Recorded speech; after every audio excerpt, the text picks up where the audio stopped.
சதுரகிரி வனப்பகுதியில் மீண்டும் காட்டுத்தீ பரவி வருவதால் சதுரகிரி சுந்தர மகாலிங்கம் கோவிலுக்கு ஆடி அமாவாசையை முன்னிட்டு நாளை பக்தர்கள் செல்ல தடை விதிக்கப்பட்டுள்ளது. இதுகுறித்து கூடுதல் விவரங்களை நமது செய்தியாளர் ஹரிகிருஷ்ணன் வழங்க கேட்கலாம். ஹரிகிருஷ்ணன், வணக்கம். சதுரகிரியில் தொடர்ந்து காட்டுத்தீ பரவி வருகிறதுனால பக்தர்கள் செல்ல தடை விதித்திருக்கிறாங்க. பக்தர்களோட மனநிலை என்னவா இருக்கு? தகவல்களை பதிவு பண்ணலாம்.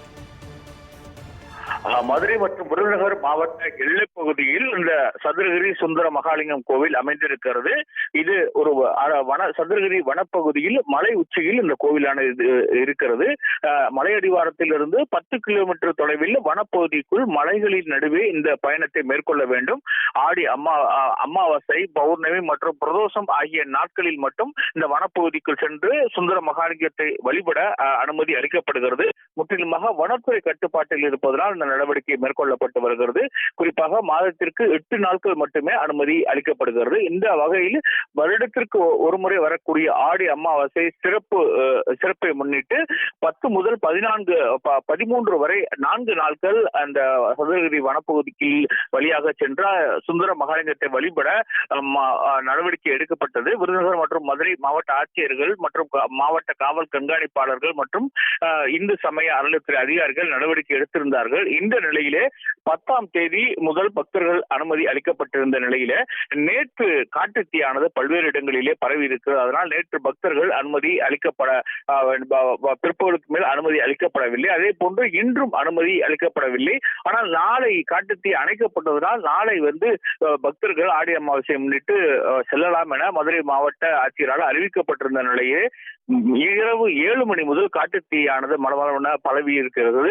இதனை முன்னிட்டு மாவட்ட காவல்துறை கண்காணிப்பாளர் அறிக்கையின்படி மதுரை மாவட்ட ஆட்சியர் தற்போது ஒரு அறிவிக்கை வெளியிட்டிருக்கிறார். அந்த அறிவிக்கையின்படி இரவு 7 மணி முதல் காட்டுத்தீ பரவி வருகிறது. ஆகவே இந்த சுந்தர மக்களின் மற்றும் பொதுமக்கள் மற்றும் பக்தர்களின் உயிர் பாதுகாப்பு என்பதனால் நாளை ஆடி அமாவாசையை முன்னிட்டு அந்த மலைப்பகுதியில் சென்று சுந்தர மகாலிங்கத்து கோயிலுக்கு செல்வதற்கு பக்தர்களுக்கு தடை விதிக்கப்படுகிறது என்று அறிவித்திருக்கிறார்.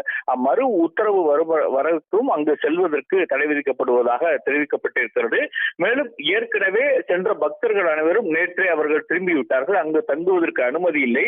ஆனால் தற்போது காட்டுத்தீ ஒவ்வொரு இடங்களிலும் பரவி வருகிறது.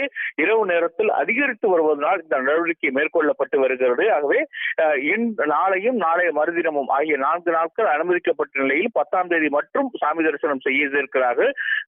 இன்று அனுமதி பிற்பகலுக்கு மேல் அனுமதிக்கப்பட்ட நிலையில் தான் இந்த நடவடிக்கையானது மேற்கொள்ளப்பட்டிருப்பதாக தெரிவிக்கப்பட்டிருக்கிறது. குறிப்பாக காட்டுத்தீயை கட்டுப்படுத்த வனத்துறை அதிகாரிகள் தகுந்த நடவடிக்கை எடுக்கப்பட்டு வருவதாகவும் வனத்துறை, வருவாய்த்துறை மற்றும் இந்து சமய அறநிலையத்துறை, காவல்துறை ஒருங்கிணைந்த பணிகளில் ஈடுபட்டு காட்டுத்தீயை கட்டுக்குள் கொண்டு வருவதற்கு நடவடிக்கை எடுக்கப்பட்டு வருவதாக மாவட்ட நிர்வாகத்தில் தெரிவிக்கப்பட்டிருக்கிறது. லட்சக்கணக்கான பக்தர்கள் தமிழ்நாடு முழுவதும் இருந்து இந்த சதுரகிரி சுந்தர மகாலிங்கம் கோவிலுக்கு வருவதை வழக்கமாக கொண்டிருக்கிறார்கள். ஒவ்வொரு பிரதோஷம், பௌர்ணமி, ஆடி அமாவாசை ஆகிய நாட்களில் வருவது அவர்களை சாமி தரிசனம் செய்வது வழக்கமான ஒன்றாகும். ஆனால் இந்த காட்டுத்தீ பரவி வருவதனால் அது எந்த நேரத்திலும் ஆபத்தை விளைவிக்க கூடும் என்பதனால் இந்த நடவடிக்கை எடுக்கப்பட்டிருக்கிறது. ஆஷா, தகவல்களுக்கு நன்றி ஹரிகிருஷ்ணன்.